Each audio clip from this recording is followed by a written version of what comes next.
Hello, and welcome back to another episode of the Deeply Rooted Business Podcast. I'm Rachel, your marketing just go-to That's person. what I called you. That's what I called you on Instagram today. Your marketing. And this is Jess. And we're talking a fun episode today, but let's get an energy. Let's do a vibe check, Jess. How are we doing? We're recording on a Thursday instead of a Friday. What are your vibes like? My vibes are I'm in ovulation phase, which sorry if we have any male listeners, that's TMI. So around this time my ideas become plentiful, but it's a lot hard for me to focus on mundane task, creative tasks. Yeah. I feel like I have a lot of mundane tasks. So that's not vibing with me. But today I'm celebrating that I think Mercury goes direct today. Yeah. Oh, I just realized it. Probably that's where the energy drain is for me, where I'm like, just like breaking through that mold. Yeah. So I feel like April has been a rough one, especially like even when I look at all you sent me that guy, what's his name? Chris. Yeah. Yeah, Aries has been going through it. And I'm like, I'm an Aries. Everyone that I listen to this has been the hardest month for Aries. So I'm really happy for this month to be over, which is not typical because I typically love April because it's my birthday month and I'm feeling good. But this has just been a very challenging, but like I can in a way that I can feel like I'm evolving way. So we're ready for Well, whatever. the listeners, it'll be already May. But yes, April will be over when people are listening to this, and we're hoping Jess in future May time is having a better month. Yeah, I have been like in it feels like day 10 of no sunshine. We've just had overcast, and that always just drains the life out of me. It puts me in like instant brain fog. So I'm forcing myself and putting my employee hat on and doing the things so I don't get fired by myself. It's been a weird week. I'm ready for the energies to be back in alignment. But Pull us a what are we card. Pulled us a card real quick before we get started. Patience. Your dreams are blooming more rapidly than you realize. Still, they need nurturing and patience. So, an earlier patience might not virtue. yeah, me neither. I'm a I fire. have none, in my personal life and in my business. Okay, but yes, let us get into the episode. What are we talking about today, Rachel? We are talking a fun episode about marketing icks that we're seeing in the industries, really making sure that like these things that come up that feel off or feel a little too magnetizing, I think is probably the proper word to draw you in. We're going to debunk a few and maybe give you some alternatives to your own buyer behavior and really like just break a few down. Yeah, since business is a little slow right now, especially for the people that have bigger platforms, I can see their marketing becoming a little more icky because they're trying to get that like big push.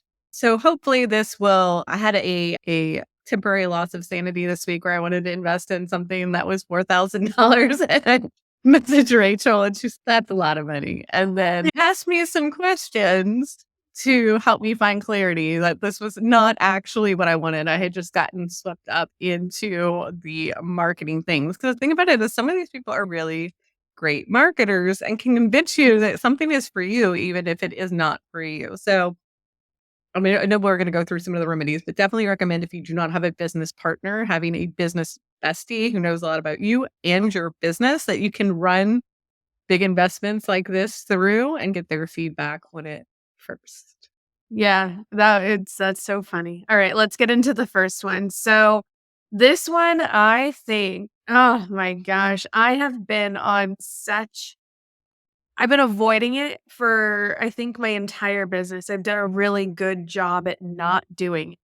And it is income claims slash result claims. Give me your hot take on income claims. So, like you, when I see it, automatically, I think it draws like a sense of like skepticism to Mhm. that offer when I see it post. But you're obviously seeing it post and they have screenshots. Obviously, a lot of times you could be missing context of how that money was made that they're claiming.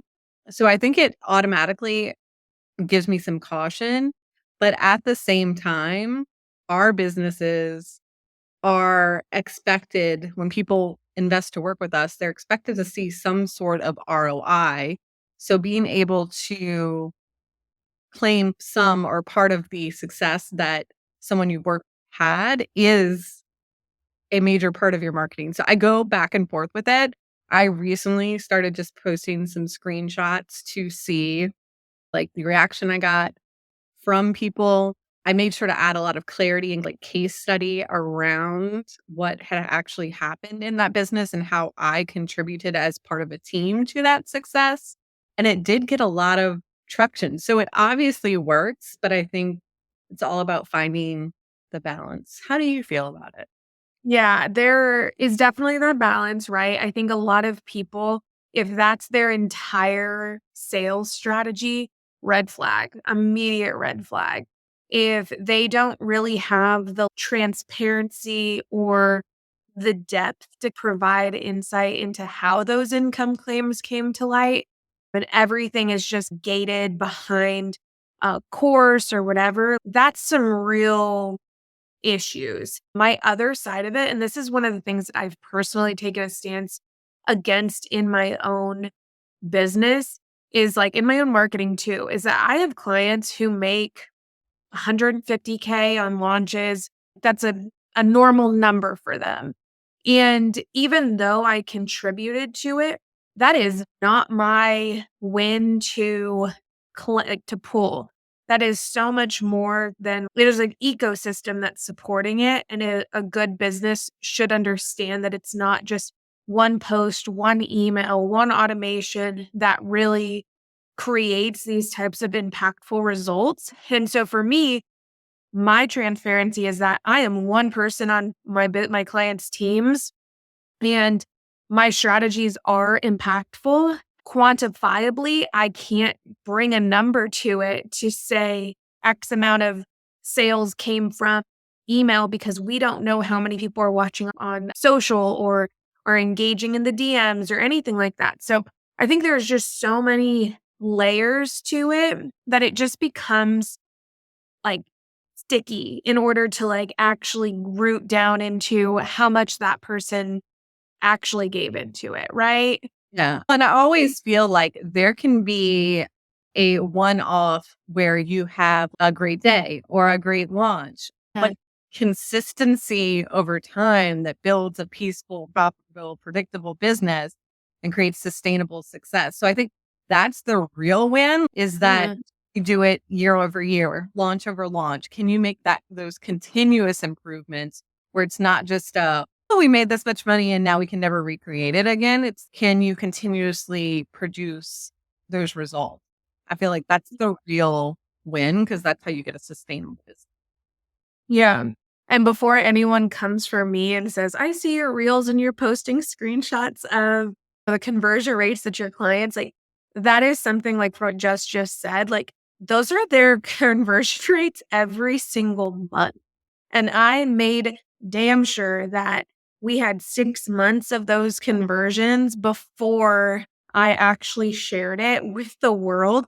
And it was really uncomfortable for me. It's very out of my space to be that transparent and like that showy. But when it comes to the income claims, like some people take advantage of it. And you have the good business owners who are having a little bit of that battle with their values and that battle with their ethics, being like, hey, I want some attention too. And so I dabbled with it. I felt weird. I had a little bit of feelings about it. Posted and unposted my reel like 4 times because I'm like, I'm just going to do it. Like Instagram's reach is really low right now. Yeah. So I think on the flip side of income claims, the way that you can really give the more ethical balance to it and really lean into your values more is by building authority through your content, using those case studies, showing that it's not just a one time thing or a one client thing, that it's a consistent effort across the board and really bringing awareness to those shifts that happen in your clients' efforts that you directly had an impact in. If you're just a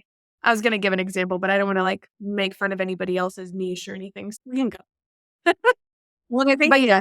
it's not just about the results, it's how you're making at least in because one of the primary goals of my business is to make the business owners feel less stressed and more empowered to achieve their goals. So I've been thinking about that a lot because I have a lot of dietitian clients and they send these pre-appointment check-ins with their clients where they get a lot of great feedback so they can have great results to show every single time they meet with a client. And I'm like, how can I weave these stories and feedback more into my client workflow? Make sure one, that the client is getting the result that I promised or that they're expecting. And I'm not blindsided by them saying sayonara too soon. But two, so that I have some tangible feedback from other clients too. Yeah. Marketing. Yeah. So I think if you're one of those that maybe monetary claims are possible in your marketing, really making sure that you can capture those moments in your client experience, like what Jess is saying, like stress relief, organization, like those are still massive wins that people know that they're going to come into your space and into your business and be able to get that as well. And don't get any of this twisted because Jess does deliver some epic freaking launch results when it comes to her clients. Like, I can't even, it's just wild. So it's one of those things that I think if it's in your ethics, it's in your values, do it right. I think that's like bottom line. Got it. All right. Let's move on to another trend that we're seeing in the online space. And it's really about the pendulum swinging from scale quickly to descaling. Like we went from everybody wants to scale to now it's sexy to descale. And that's fine if that's what you need to do for your inner peace. But I think a lot of the ways that it is being presented was like a sexy choice where the reality was that probably a lot of these businesses grew too quickly. And we'll be doing a episode in the coming weeks about how to make sure that your business doesn't implode on itself. But they grew too quickly, and that's literally what happened. It's like there were cracks in the foundation because they didn't have these systems that Rachel and I talk about all the time set up in their business. And it either caused too much stress and the business owner had to rein it back in, or it literally just stopped making enough revenue to support the sides of the business and crumbled. Yeah. And I think there's a layer of this too, which goes back to icky marketing, where you have some programs or um, courses that will just recommend all of these systems. I won't call them like real systems. I put systems in quotations here because they have affiliate like commissions through certain things. Like the amount, there's this one business in particular that I'm not going to name, but I have rebuilt or simplified about 10 of their clients' like funnels because they have put them in several like tech stacks that say, oh, they need to be doing this here and have their landing page here, where they're ending up spending $700 a month just to maintain this like supposed simplified funnel. And when we scale it back and really making sure that they understand how each component fits together, they have so much more sustainability and scalability within their business from like a revenue perspective without all the chaos that's happening in their business. So there's a lot of people who just because they want that affiliate commission will recommend a very specific platform for you. I saw it all the time when it was like when Flowdesk was the first thing and everybody got into Flowdesk and then immediately was like, oh, this isn't like working for me. I'm like, yeah, because it doesn't have the tools that you actually need. And so it's just wild. I think when you are having this kind of like approach of hyper scaling and growing as big as possible, as fast as possible, it's one of those things that you really need to be like rooted into your own. What do I want in my business? Because there are so many teams, and this next episode is going to be like so hopefully enlightening that just burn out because they or go bankrupt because they literally don't have the means to continuously feed this like machine that they have built. Yeah, it is a dance to find like the happy medium of growing with what you can until you get to a certain point and then making like a smart like investment to bring on a new people. It's not bring on 8 new people all at one time because unless you have like really super systems and you're an excellent people manager, then the business is going to implode. Our advice, grow it gradually. All right, this next one is one of my favorites. I've had a lot of heated conversations on Thread about this, and it is the new faceless account, faceless marketing type trend that's going along. And so, before I go on my tangent, Jess, what are your thoughts on the faceless marketing trend? So I don't think I'm as like deep in the algorithm of this as because when you first told me about it, I was like, wait, what? But I just think that it is a scam. I've seen a lot of people really embrace the approach to it, but I think there are some really big gaps that it leaves, especially in the online space. It does, in some ways, if you're not doing it right, feel pretty scammy, especially if it's the faceless money making accounts that just only teach you how to do certain things. But I think the biggest, most telling aspect of why it's taking off in the way that it is because business owners don't want to become content creators, like, period. And I think, Jess, you and I can both resonate with this where we're like, content is just, Yeah. it's a struggle. But with this faceless kind of trend taking off, it really does remove the connection. It removes the like authenticity, the trust building that goes into developing and converting consistently across the board. But what are your thoughts now that I've given a little bit more of a ramble? Well, I just think that I used to think it's been noisy on the internet for a while. And I feel like with AI and all of these, even like our tool we use for the podcast, where we can like clip down this video into 30 different videos in 2 seconds, it just creates a lot more noise. And I think that the pendulum, even with the whole, and I know I'm doing them right now too, with the whole read like the video, B roll, read the caption for the rest of it. I feel like that content only is gonna have a very short lifespan too. I feel like people are going to wanna crave, like, deep quality content, and that's what they're gonna Mhm. be looking for, and the people that can focus on quality and not quantity are gonna win. And yes, that content might take a little bit more time to create, but you can create systems to make it faster. Where I feel like posting 30 times a week is just a little desperate feeling, especially if you're a service provider. If you're a content creator, that's your job. Great.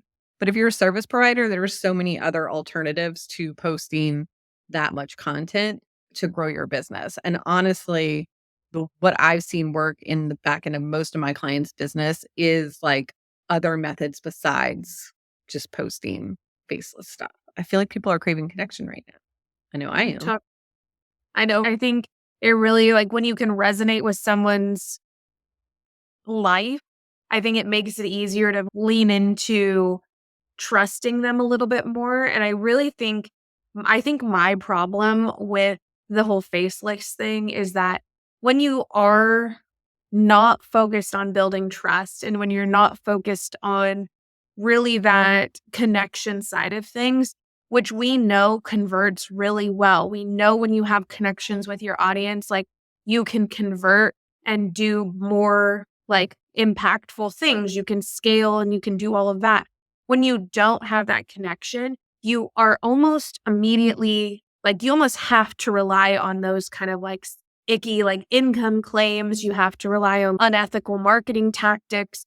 And then also, I can't tell you, and this is, I think, one of the bigger problems, I can't tell you which of the faceless accounts are any different. Like to me, if I saw one, it's not going to stick in my brain. If I see another one, I'm going to assume it's the first one that I saw. So there's really no like diversity in it. I think it's going to oversaturate itself. And unless they start showing their faces, you really can't tell them apart, kind of things. Does this have a flip side for you? Do you see any value or any form of like structure that can be pulled from this type of trend? Hmm. I think it would be fine, like sprinkling it in every once in a while, but I don't think that you can really stand where you're not showing your face when you're trying to build a personal brand business, like most of the businesses that we work at can't do it. Yeah. And if you really wanna be faceless, just send an email to your email list. Like, it's the OG email or the OG faceless account is don't have to get ready, you don't have to show up, you don't have to do anything. Well, in Instagram to market your business. So there are so many other ways to market your business that are outside of Instagram. And I've been battling this with myself because I'm like, I'm feeling this pull to YouTube, but for now, I mean, giving up Instagram completely because of the time that it would take, because I actually have to do like client work too and not just create content. So I'm feeling this pull to YouTube, but for some reason, I'm like, I just like giving up Instagram, even though I have never really been that consistent on it, but just saying I'm not doing that at all just feels weird. But I want to. I think it's a should in business. I think people are like, "You should do it," and I think that should obligation runs deep, right? Because 'Cause I'm the same way where I'm like, "I don't wanna have to post. I have my email list, I have this, I have that," but it feels like it's a part of my ecosystem, so I'm like, "I should do this," but I don't know, hopefully you can reframe some of that because I think the YouTube space Experiment. for you is super valuable. I think I'm just want to do an experiment. Give myself permission for 3 months. Just go on YouTube and see what's happening. I have my content repurposer now, so she can easily throw stuff on. That was a big celebration this week. Hired somebody. Somebody works for me. Yay. She can put the stuff on Instagram and on my all my other social channels. But then I also like feel like if you're not interacting in your social channels, then it's not going to grow anyway. So do I just completely say we're going to try YouTube. We're going to go all in and see what the results are going to be. And I think that's what I'm leaning towards for this next quarter of business. Everything is an experiment. Everything's an experiment until you find what works and feels good for you. So I think as we wrap up this episode, let's do a little recap on our marketing icks. And hopefully these were a little entertaining, a little validating, because I think when people are in the online space, they see, oh, this is a trend. I have to jump on it. No, you don't. You literally don't. First one, income claims and result claims. So, really, the unethical side of it is just the lack of transparency or the lack of other tactics in your. I always am really bad at sayings. The other tactics in your tool belt. That's not an actual saying, but this is your only strategy. Like, probably let's look around and find something else that can complement it because it does give a little bit of ick to it. And then if you are wanting to use income, just really showcase your authority through case studies, through transparency, through education, and then following your awareness funnel. The other trend was the over hyper scaling. And now on the flip side, they have now completely simplified their businesses as a result. That pendulum swinging back and forth from 10 plus complex teams to now somebody getting like somebody firing all their teams and like just simplifying down, really finding what that happy medium is for you. And then the last one, my personal favorite, the faceless account. If it does appeal to you, I would say try it, but still bring some trust building, some community building, some relationships back into your audience and into your community and really prioritize that. And then, yeah, I think to wrap it all up, I think ultimately quality is going to win in the end. Content creation is getting pretty saturated. So, really focusing on quality, live in your values, align with what feels good to you. Did I miss anything? I think the only other thing is this is why it's so important to have a business network or a business community or a business bestie that you can lean on so you can ask, is I'm being pulled to this. You're just gonna a gut check of is this, do you think this is right for me? And ultimately, it's right for your business. But sometimes it can help, especially when you've gotten pulled into the marketing that's there. And yeah, so until next week, if you like this episode, make sure that you tune in. We're going to be talking about why your offers aren't selling and what you can do to tweak them so that they are irresistible to your potential clients. If you found this interesting or helpful, make sure you share this episode with your business bestie and make sure you follow us on your favorite platform. We're on TikTok, Instagram, YouTube. Leave us a comment or review wherever you're watching or listening to this. And we are so happy that you're here. And until next week, we're rooting